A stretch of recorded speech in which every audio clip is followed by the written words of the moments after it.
sure I catch all my jokes on tape. All right, good. So anyway, we basically finished up the aromatics chapter, right? We talked about the properties of aromatics, especially with respect to the, I guess, uniqueness of the delocalized pi system, right? And we talked about the two major mechanisms that we have of adding things to aromatic rings, right? The electrophilic and the nucleophilic aromatic substitutions, right? In both cases, essentially what we came to the conclusion is that there is the intermediates wherein we're delocalizing a charge around the ring, right? And you know, the quizzes that you guys had and these kind of things, right? They all came to the conclusion that the more resonance structures you can draw, the more stable an intermediate becomes. I know it's shocking, right? I mean, you guys have barely heard this kind of information before. So, I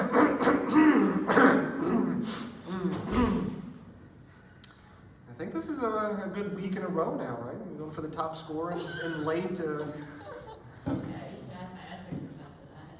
Yeah, she's like 15 minutes later or something like that. There's a morning class. You're late to your, oh my gosh. Who's your advisor? Figure. Hmm? Got figured. Tell her she can't graduate. I'm going to go have to have a little chat here. Anyway, right, so we learned that resonance stabilizes intermediates is what it is, right? So, and then we basically came to the end of the chapter where we learned how we could add everything we wanted to a benzene ring ever, right? We learned how to add the halogens, we learned how to add carboxylic acids, we learned how to add alkyls, we learned how to add carbonyls, we learned how to add cyanos, we learned how to add nitros and sulfates, and boy, you name it, we kind of added to it, right, is what it is, okay? And so, essentially, right, this just should kind of get to the point that aromatics are an extremely important set of compounds, right? And the modification of those, or the changing the functional groups, or adding things, or removing things, this is important chemistry, right? So that's why we spent, I don't know how long, about a month now in class, maybe we've been spending on these aromatics, right? So I think that kind of gets the point across, right? So now we're going to kind of shift into the second major chunk that we see with this class, and that's with the carbonyl groups, okay? So we're going to go back and talk a little bit more about our carbonyls and kind of do a little bit more chemistry with these and see where we can get with them, right? So we're going to be hopping around. Which chapters are we going to be hopping around in here now?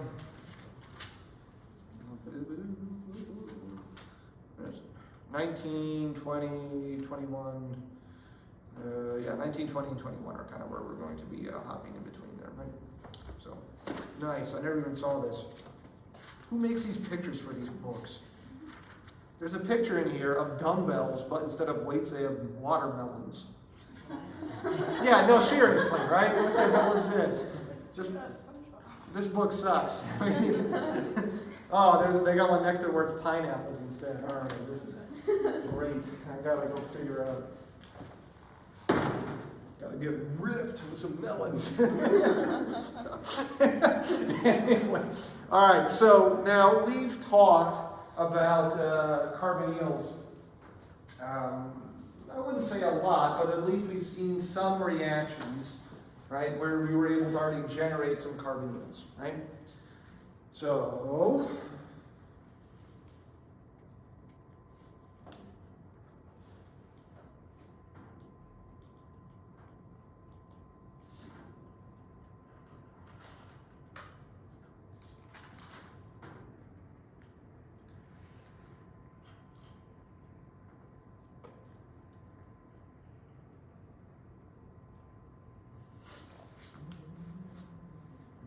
go ahead and fill in the blanks. See what you guys come up with.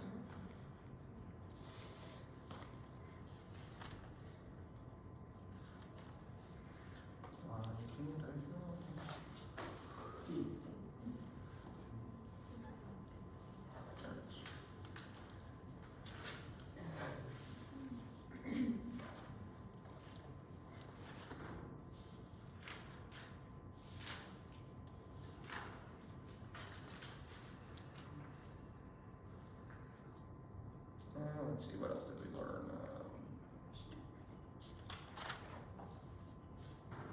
Oh, right.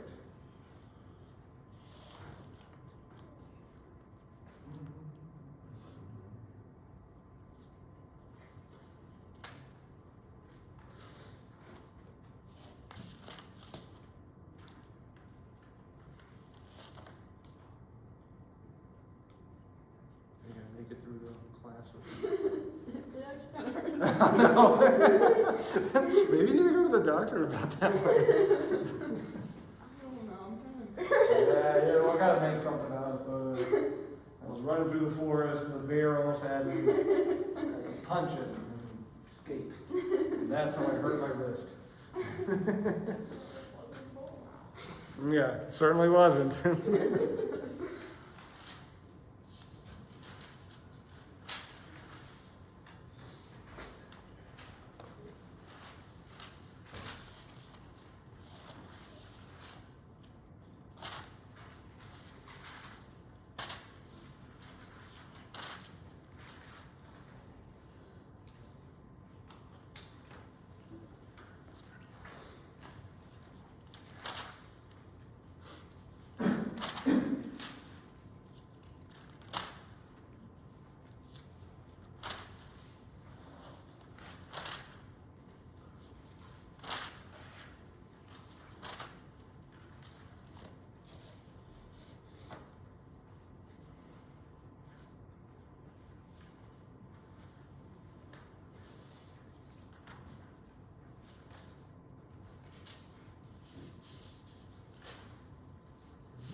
I haven't finished.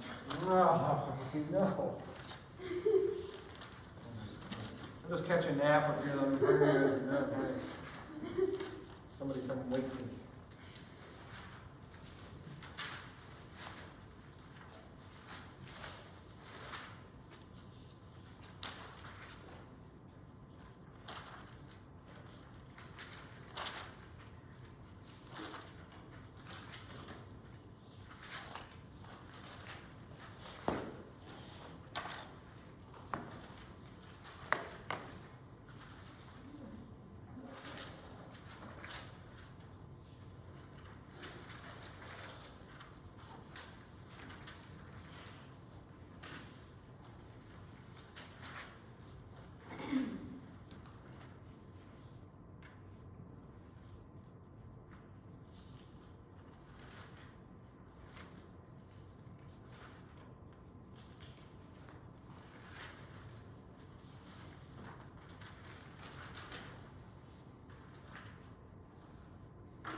Should have done an in-class quiz.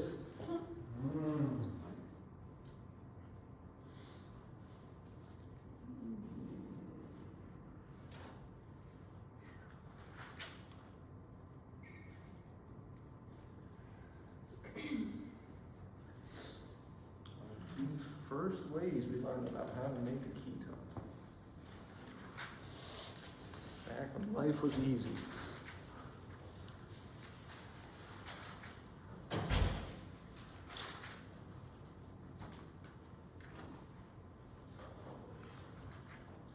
Remember, life was easy when you had first decided to be a biology major.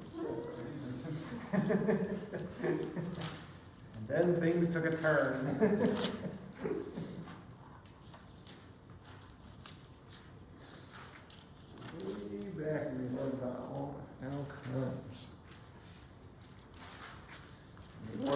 good old buddy, tautomerization. Right idea, but wrong page. Yeah. So that would add it to the lesson too. But in the right idea though.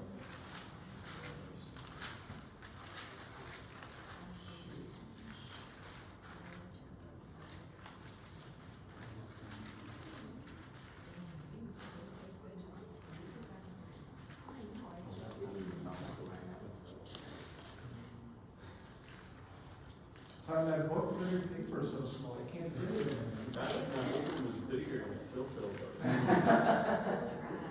Just gotta start writing smaller, geez. I will buy you as many notebooks as you need, sound good?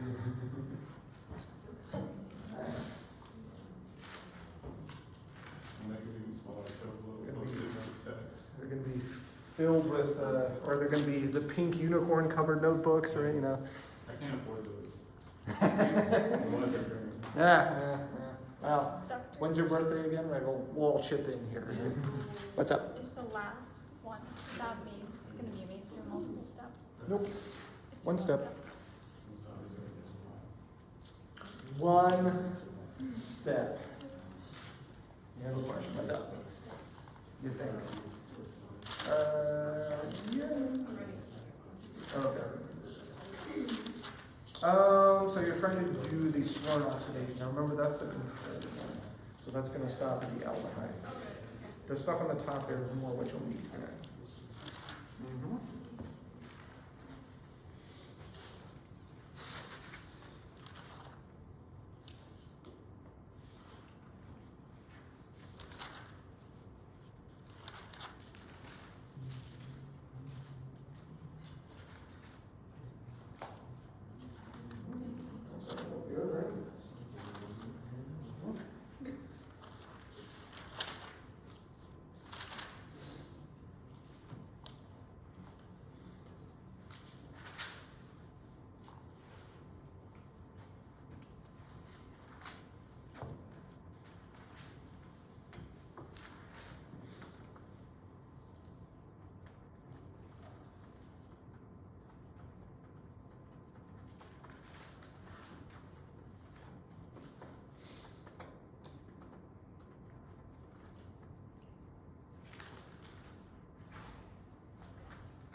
All right, what do we got?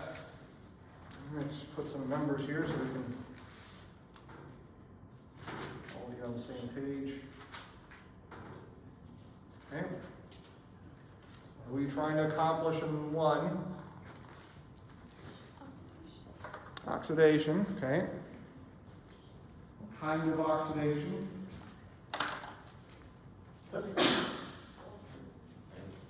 How oxidized is our carbon there in our product?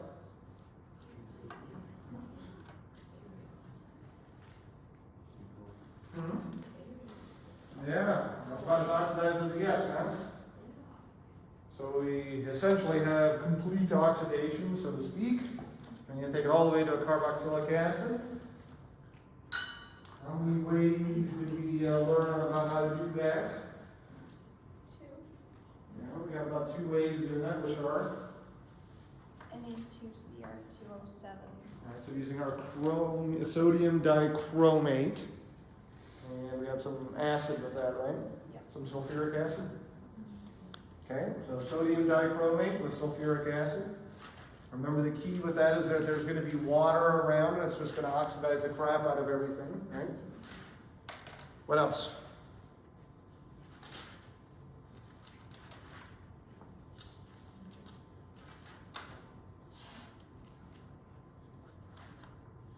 What was the other way that we learned?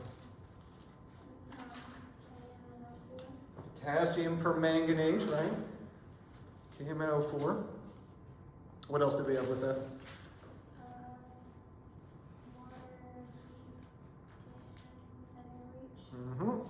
So some base, some heat, and some water, right? So in both cases we got water around.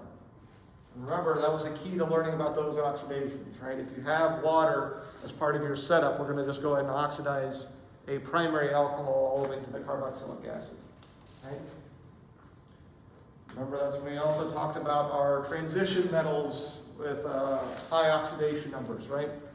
KMNO4 potassium permanganate has a +7 oxidation state on the manganese, right? And sodium dichromate is going to have the same thing, right? Oh no, that's not +7, that's +6, sorry. So +6 on the chromium. Good? Okay. Number 2. Now we don't need a complete oxidation, we want to control it a bit. Alright, so we have to get water out of the equation, so to speak. So how many different ways do we have of doing that? Quite a few, right? Okay, what are they? PCC, right here, pyridinium chlorochromate. What else? PDC, or pyridinium dichromate, right? So again, using these chromium salts, but now we made them soluble in organic solvents, right? By adding that pyridinium group, then we don't have to dissolve it into water. That's useful. Okay, so PCC, PDC, what else? Not just DMSO, you need everything else with it. What is it? CO2. Right, so DMSO, our oxalyl chloride, right? Some triethylamines in there, yes. And we try and usually keep it at a colder temperature. That's our Swern oxidation, our go-to choice for oxidation. When you think oxidation, think Swern, right? Whatever, okay. Have a Swern oxidation, what else?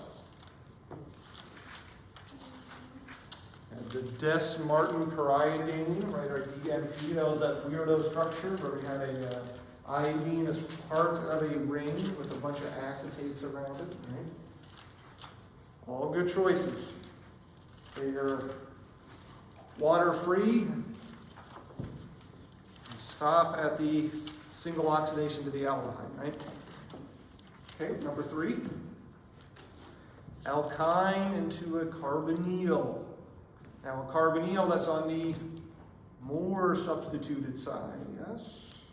Yes. So how can we do that?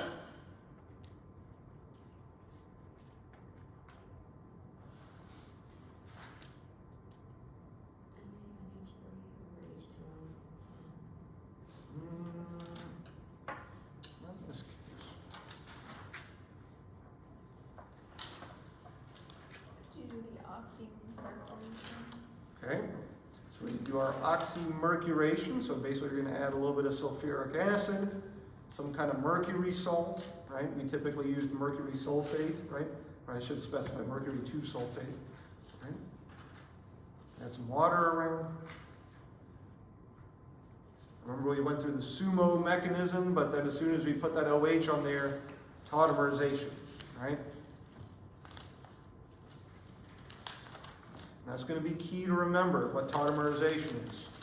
That's going to explain a lot of our, well, not a lot, maybe not explain, that's going to, well, yeah, whatever, fine, explain. I think you guys understand what I mean. All right, that's going to explain our reactivity that we see coming up with carbonyls, okay?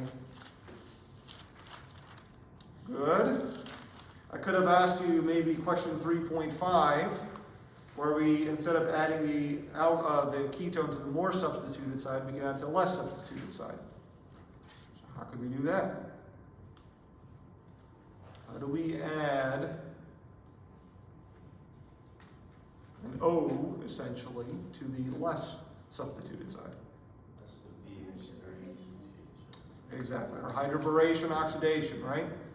We're going to go through a hydration mechanism. It's going to tautomerize again, right? And now we've added to the less substituted side. That's pretty darn useful, right? Because that's a way that we could have made an aldehyde starting from an alkyne. Okay, okay, number 4. Now we split an alkene, right? We snip it, we slide it, we slap some oxygens. How was that? O3 was something, okay? Remember, O3 is on top, something's on right? That's our O's analysis. It's O3, ozone on top, and underneath it is DMS, right? Dimethyl sulfide. Because when you oxidize DMS, it turns into DMSO, right? Sulfurs are pretty darn easy to oxidize. Okay? You can do it at home with some bleach. Doesn't that sound fun? Yeah. Thank you. Okay. Everyone else like, no, I like my boring life of sulfurs non-oxidized. Right? So cool. We can do O's analysis. Now the neat thing about O's analysis is we can clip, right? We can slide. We can trim down alkyl chains, right? So if we put our double bond in the right place, we can cleave the double bond off and leave a aldehyde in its place, right? Okay, last one there, number 5, adding a carbonyl to an aromatic ring.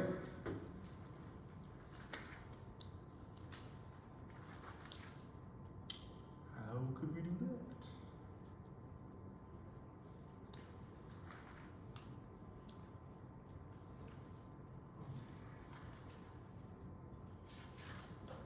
Would it be like the carbonyl, but with the halogen?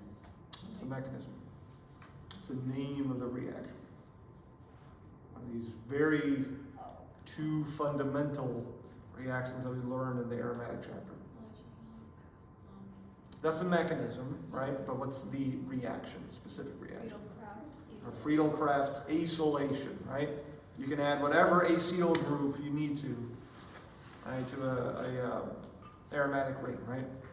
We just put the one with the methyl derivative on there, right? But you could add whatever else you want to on there, right?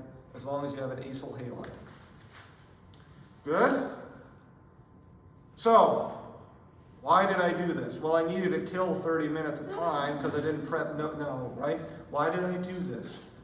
Because you guys already have a number of ways of making carbonyls, right? We can make carboxylic acids, we can make aldehydes, we can make ketones, and there's some other ones that we haven't really talked about either, right? I could go and ask you about carboxylic acids from an aromatic and all these other different ways that we have of making some of these groups. Right, so we know quite a bit already about how to make some of these. So what we're going to look at here is more ways, because why the hell not, right? You know, if we already know 8, let's learn 18, right? That's the idea. That's organic chemistry, right? Open brain, cram more in. Yes? Right? Right? But also what we're going to learn is just how we can use them to do something else. If you remember when I first introduced the idea of carbonyls, I think it was when we were doing the hydration of an alkyne there. I told you guys that carbonyls are one of the most important functional groups, especially aldehydes and ketones are really, really essential, right? Esters are pretty, I mean, they all are. Let me just be honest, right? And they're really useful because we can do some very unique chemistry with them, right? Some very unique chemistry with them. We can start to build alkyl chains.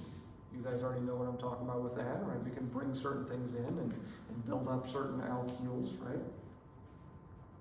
We can add some functional groups next door to a carbonyl. We're going to talk about how to add a halogen next door. Shocking, I know. We're going to talk about halogenation of a group. I mean, it's staggering, but try to contain your excitement, okay? So, right? We're going to talk about doing Michael additions. One of the most fundamental reactions that come out of carbonyls, right? 1,4 versus 1,2 additions, these kind of things, right? We're going to talk about doing some reductions and oxidations and additions and all these kind of things that come out of this, right? So we'll be in here for about 3 or so chapters is what it is, right? So we'll be spending quite a bit of time.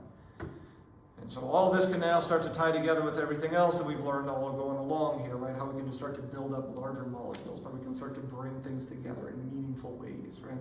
To make the next pharmaceutical compound, right? To make the next thing that's going to change the world, right? So that's what we're going to do now, right? Figure out some of these things. Now, you guys already know some important things about carbonyls.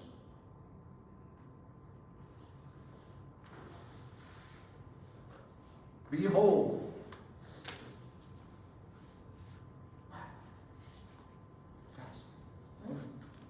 Okay. What do we know about Mr. Generic Carbonyl?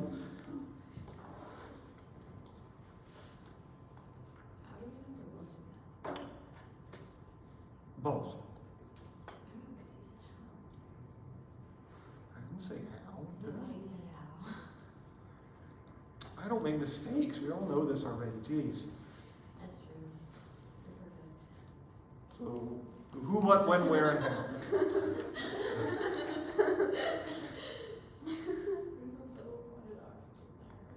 Hmm? Wow. What depth of insight. Thank you. What do you want to know? Tell me about it, right? You guys have been doing organic chemistry for almost a year and a half, or not a year and a half, excuse me, almost a year now, right? And if the first thing, I mean, I'm genuinely not picking on you, Taylor, but if the first thing you say is like, Dr. H, there's 2 bonds. Okay, I'm picking on you a little bit. All right. What do we notice about properties, right? What is the first thing I ever told you guys in organic chemistry? Look. What my name is. Why don't you guys listen to me now? Right? Right? Look, and start to look for what? Positives and negatives. Okay, so if I ask you a generic question, what do you guys see here, right? Start to look for the positives and negatives, right? So, what do you guys see? Partial positive on the carbonyl carbon, okay?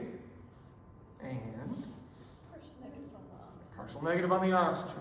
Good, so now we know where our positives and negatives are on the carbonyl, yes? What else do we notice? Taylor, go ahead and tell me. Double bond. There's a double bond, which means what? We can draw a resonance structure, right? We can move and open that pi bond, is what it is. You guys with me on this one? Okay. So we have positive ends, we got negative ends. They tend to be polar compounds, right? We can draw resonance with them. We can move that pi bond around. Okay? Good? All right.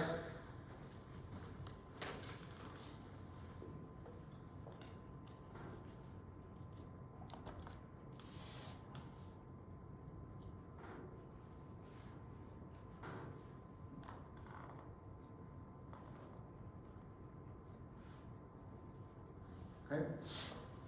Give me the products. A very, very, very good test to see if we're starting to understand how organic chemistry works. Okay? So we think about the stuff that we've been talking about all along.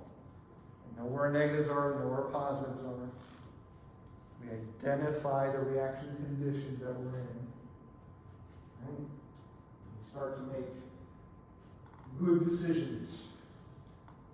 Bringing positives and negatives together.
good. Yeah, so now try to do it with the, or did you already do the other one? Yeah, so, right. So now see what happens with the base.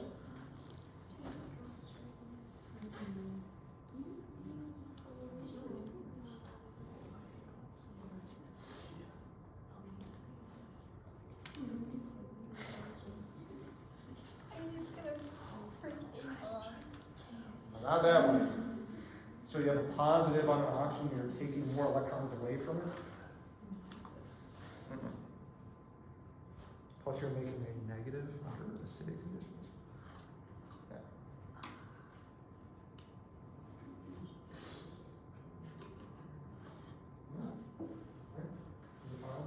I think that it will just go. You got it. Okay. So, don't forget your positive charge there, right?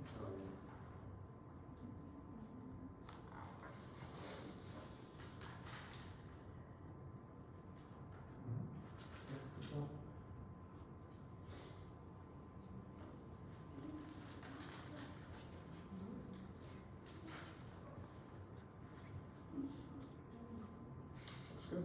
Go for it.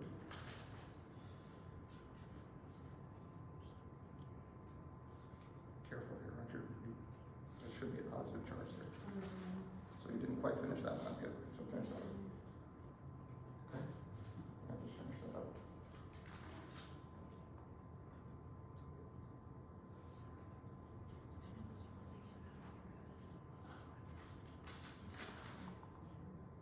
Hey, Dr. H, I have a question. Mm-hmm. Is the H2O plus Is it what? Is the H2O plus Sure, if you want it to be. Is that gonna change your answer? I don't know, maybe. Where's your, This is my dilemma, alright, so you can't just go this way. yeah, so something has to come in brother. Exactly. So what's gonna come in brother? Water. Okay, there you go, then what's your answer? Okay. But no, the answer to your question is equal to. I mean, Okay, so you just told me water's gonna come in brother, right? yeah. So what are you gonna make after water brother? That's a catalyst. I know you guys know the answer.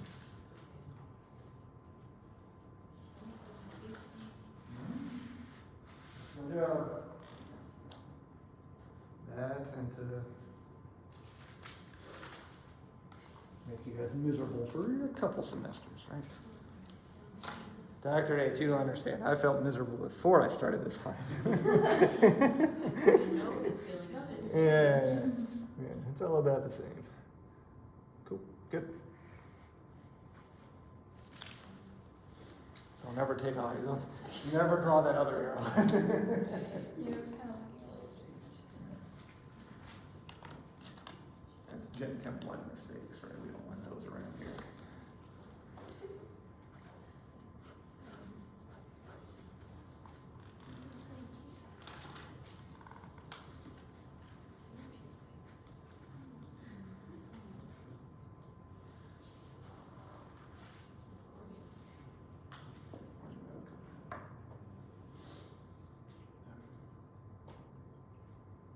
No, but you're never gonna have a negative if you have acid water, right? You got the right idea, but you're skipping some steps. So don't bring no weights, bring the water instead.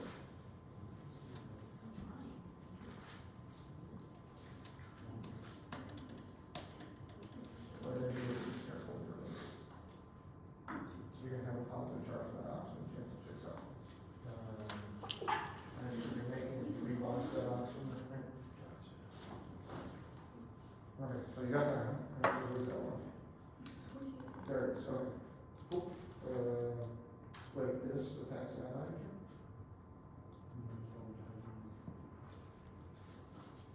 I didn't see that. Did you draw that late? No. I didn't want it. Yeah.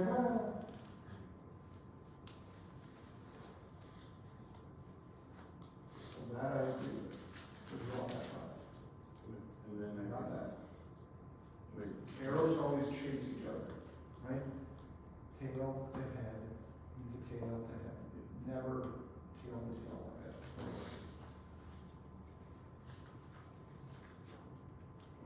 Okay.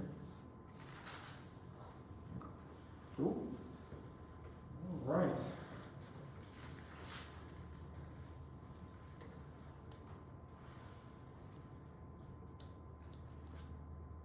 So in both cases, right?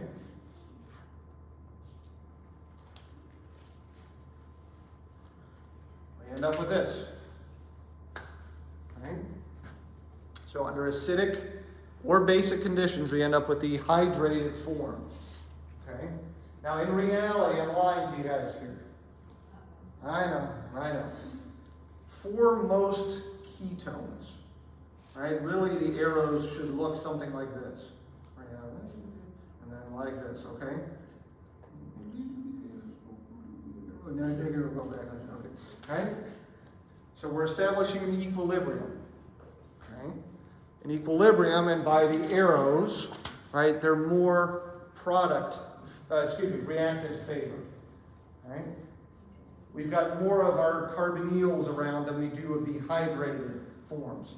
Now, there's exceptions to this, right? The more positive we can make the carbonyl carbon, the more the hydrate wants to form, okay? But in general, for most of the ketones, we want to make the carbonyl is going to be favored. So, question, why did I ask you guys this then? Why would this be in the book even then? Why would I ask you a question where, the product isn't even formed all that often? What's the idea behind this is what I'm trying to ask you.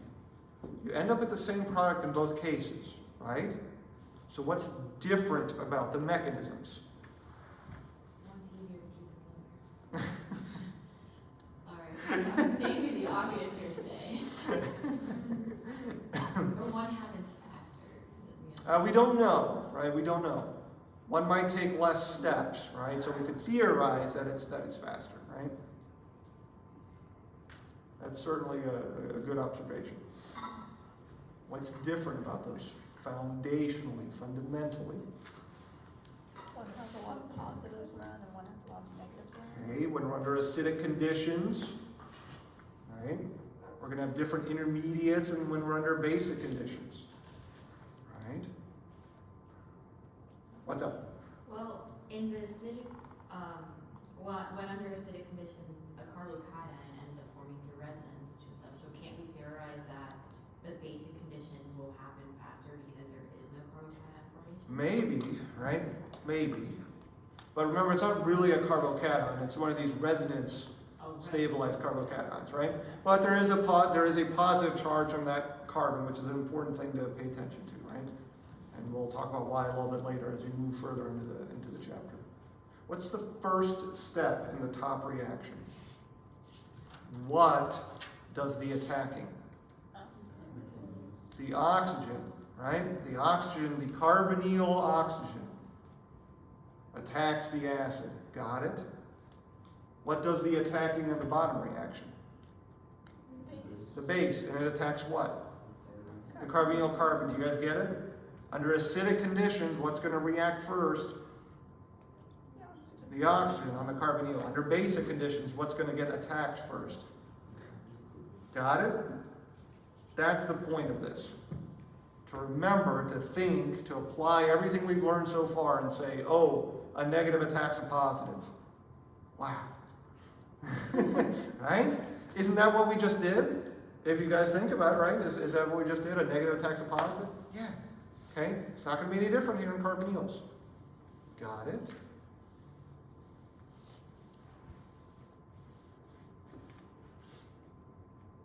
Okay.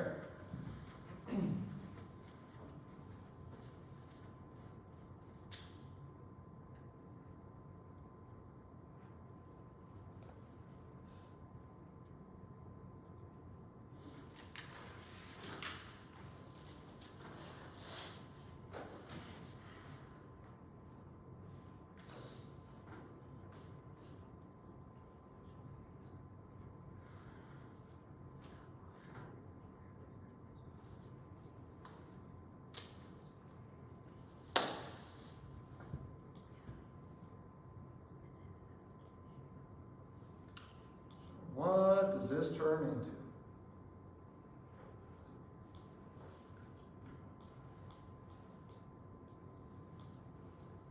So ethanol is your solvent, in this case also, for what it's worth.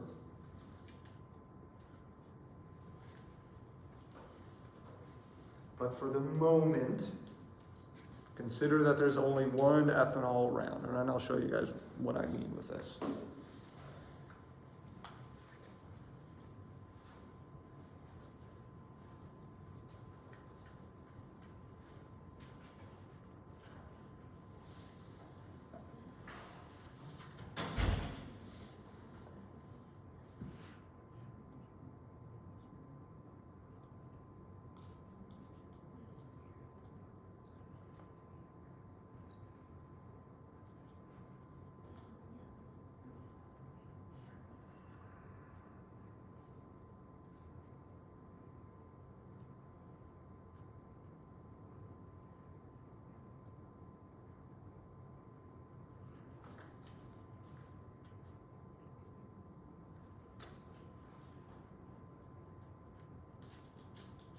Does the bottom mean that water leaves? Water gets removed as we do this reaction. I'll talk about why that's important in just a little bit. We can assume that we have magic water removing device.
Not at the beginning, not yet, right?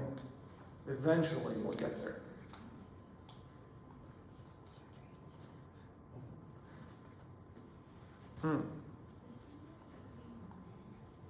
Nope.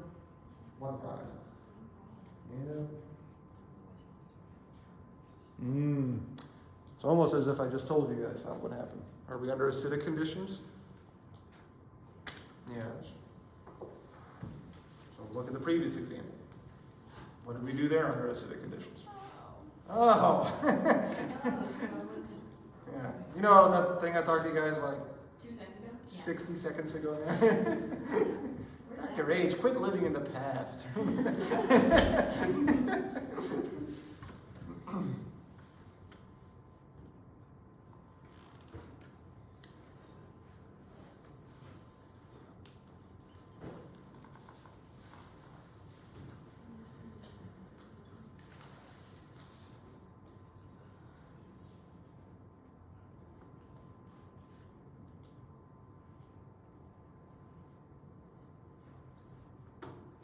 Let me ask you guys another practical question.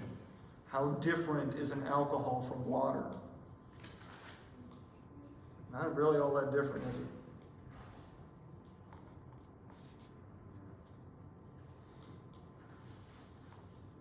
And I mean that with respect to how they'll behave in terms of their nucleophile strength or their base strength, right?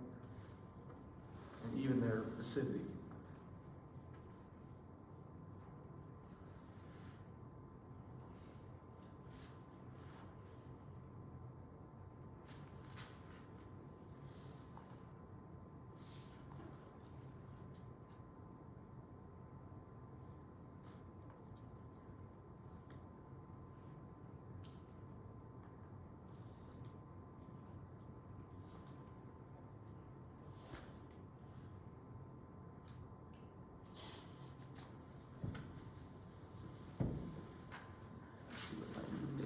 Up to.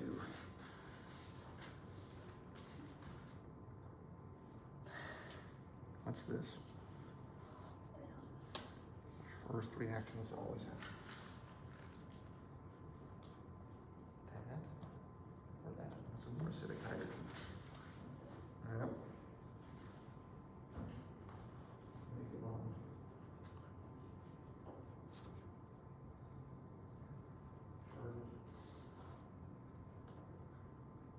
Like that control.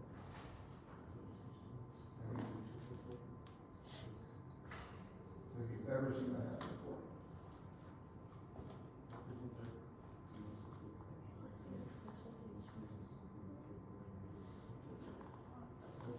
No, that's never gonna happen.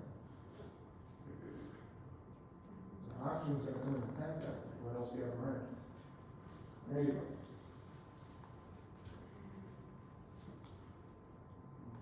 Good. Here.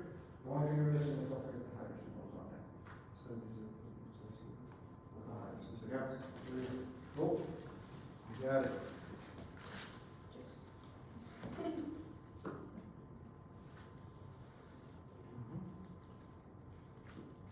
I'll just finish it up 2 more steps. Or 1 more step, actually.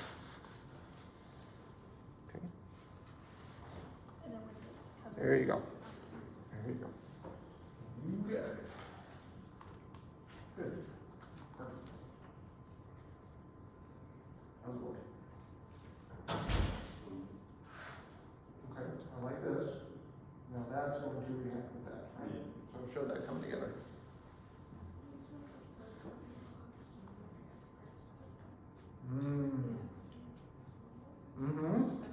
I'm talking about on the carbonyl group, right? Yeah.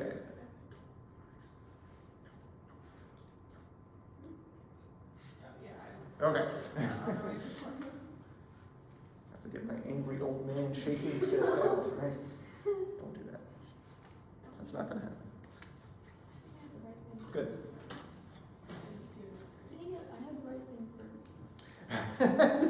Do it! As a big shocker, right, sulfuric acid is going to act first. I know.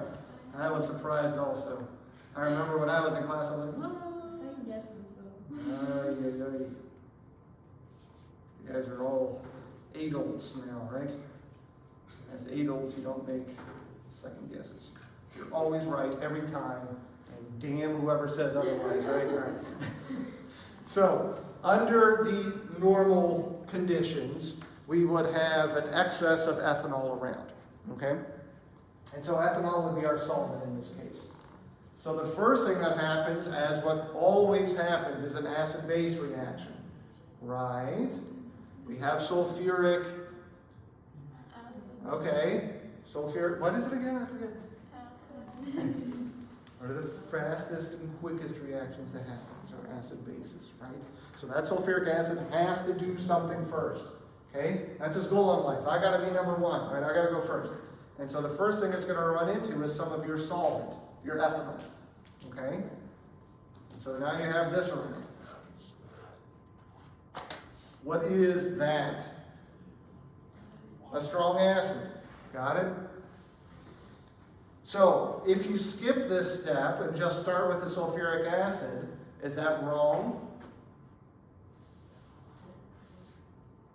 If you just skip the sulfuric acid reacting with the carbonyl, is that wrong?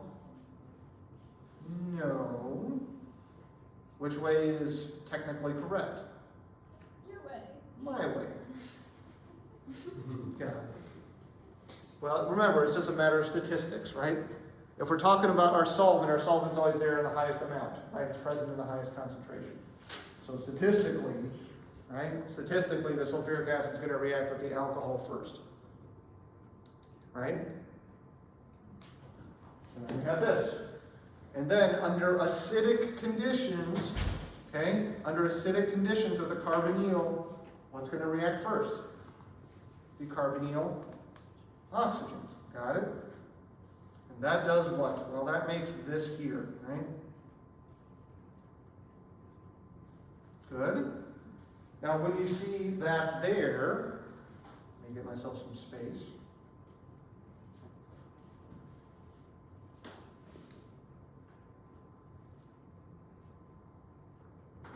All right, remember, There's a resonance going on here. Which of these is preferred?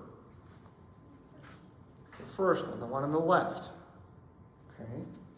So typically you'll just see me draw it as the one on the left there. Okay. So now we've done that. I'm just going to redraw this here because I love drawing hexagons. Right. So now we have that. Now we bring in ethanol.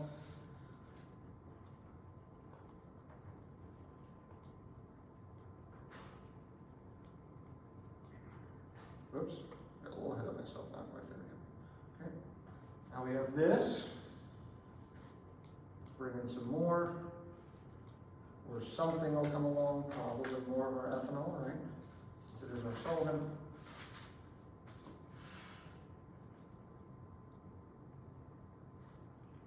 Okay. There we are. One of the most important functional groups. Okay.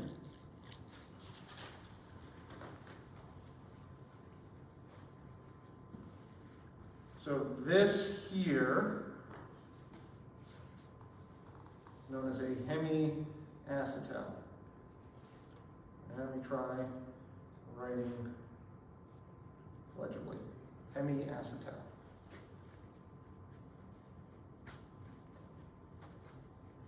Why is it so important, you ask that? Oh, well, let me tell you.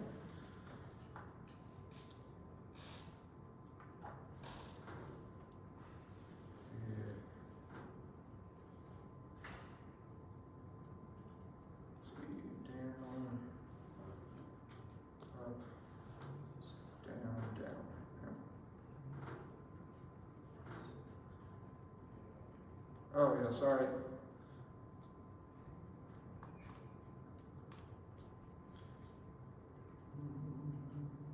Down, up, down, down. There it is. Voila. Right. So what do I have there? Okay, well, we see a carbon. It's got an OH. Right, on it. And we have an ether coming off of it, right? So there we have one of the most important hemiacetals in the entire universe. What's that? It's going to be pretty important for you guys next semester. Good old buddy glucose in its cyclical form. Okay? So a lot of the carbohydrates exist in an equilibrium with their cyclical form and their linear form. We'll talk about acetals and hemiacetals and all this kind of stuff. Okay? So the hemiacetal version is the cyclical form in this case, right? Now, if you guys caught what I was saying there, is that these acetals exist in an equilibrium. So sometimes they'll be a ring, sometimes they'll be linear. Right? And the same thing happens with the hemiacetal that we make, or in the mechanism that we did up there. Okay? And that's why I'm telling you guys we have to take water out of this. Now, for those of you guys who are observant, what haven't we made yet? Water, right? So like, where the hell is the water going to, right? Right? So, but we haven't finished this off yet. Okay? So picking up from the hemiacetal.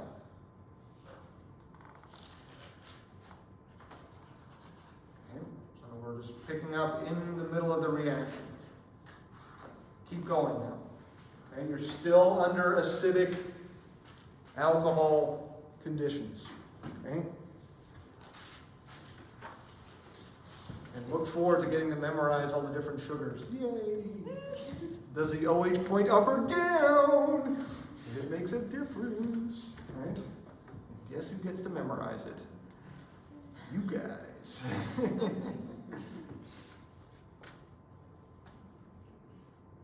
But pick up the mechanism from here, right? So we still have acid around, we still have more alcohol around. What happens next?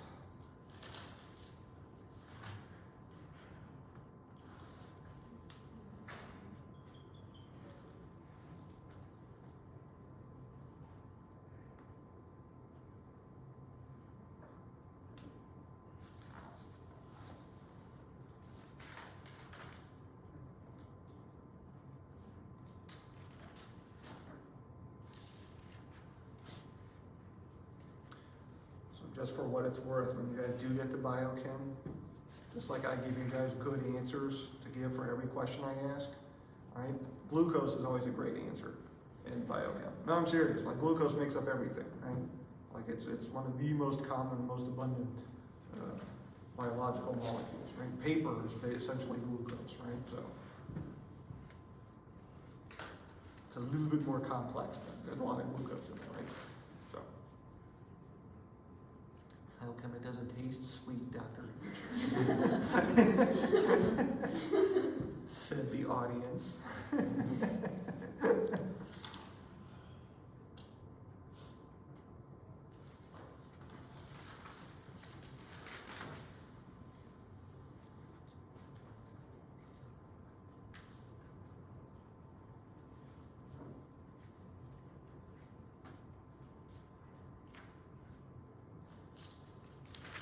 So we know we gotta kick off water, right? So what do you think the next thing to react is? Probably the OH, right? The alcohol. Let's go ahead and get that reacted. Be careful. Be very, very, very, very, very careful. What type of mechanism are you showing me here? Incoming nucleophile, something is leaving. So you're telling me SN2 is going to have a tertiary carbon.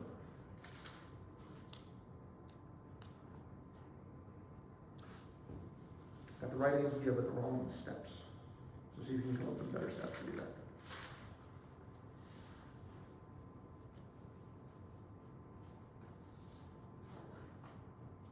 Okay.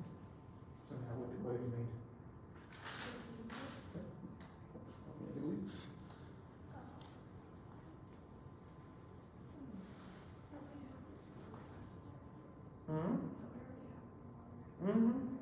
No, not quite there yet. No. You're telling me that's going to make a primary cation. No way. Right, I'm trying to figure out what's going to react with from here. Well, we're still under acidic conditions, right? Is that a good acid? Oh, yeah.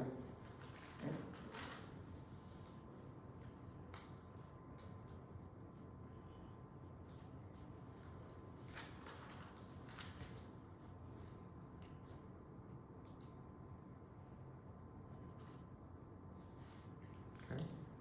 Dr. H, did you say that there was an abundant amount of ethanol? Yep. Good. That's why you're telling me what mechanism are you showing here? The incoming nucleophile is in the leaving depletion. What's that? Okay, so you're telling me SN2 is going to have a tertiary carbon. Probably never.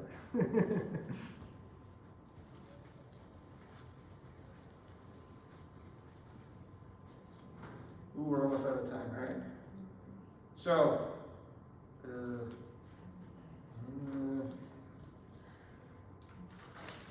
trapped myself in a corner. All right. Okay.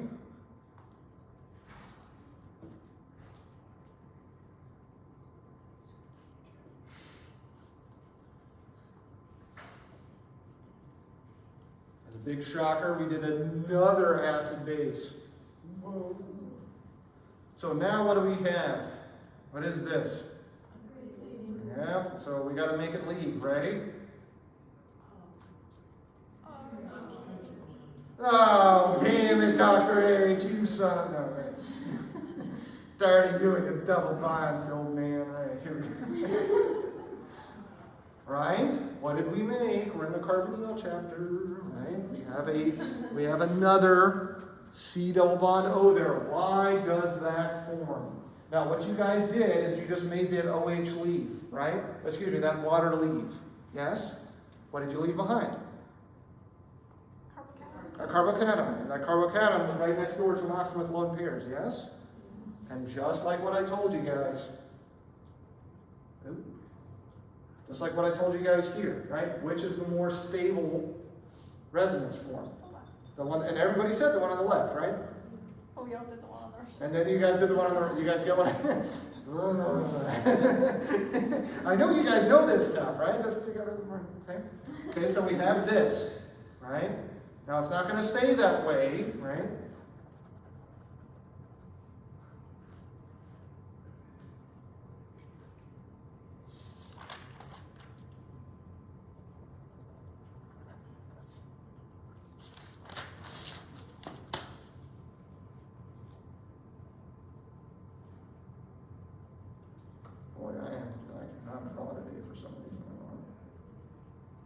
bond links are all whacked out.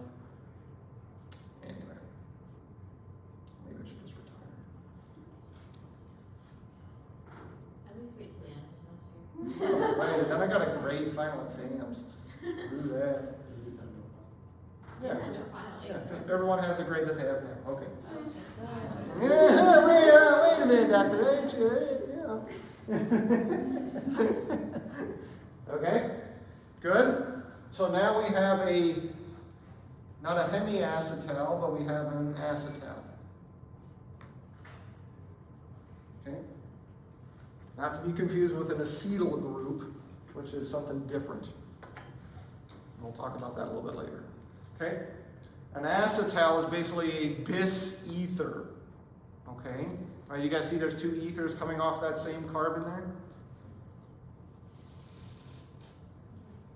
It's going to be important. We'll talk more about acetals. They're going to be extremely useful for us, and we'll talk about why next time. Okay? Wonderful. I will see you guys on Wednesday.